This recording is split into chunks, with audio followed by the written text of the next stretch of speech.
In the UK, we live in a democracy, which means power is in the hands of the people through our right to vote. Throughout history, lots of people in the UK have campaigned for the voting rights we have today. There are lots of different types of elections to vote in: general, local, European. Let's take a closer look at how MPs are elected to the House of Commons through the general election.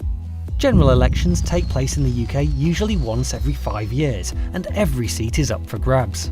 On polling day, voters make a choice from a list of candidates. The candidate with the most votes then becomes that constituency's MP. OK, but how would I know who to vote for? Before elections, candidates need to campaign to get people to vote for them. Campaigning can involve handing out political leaflets, speaking in public debates, talking to people during door-to-door visits, and party political broadcasts. Parties standing for election publish a declaration of their policies during the campaign, called a manifesto.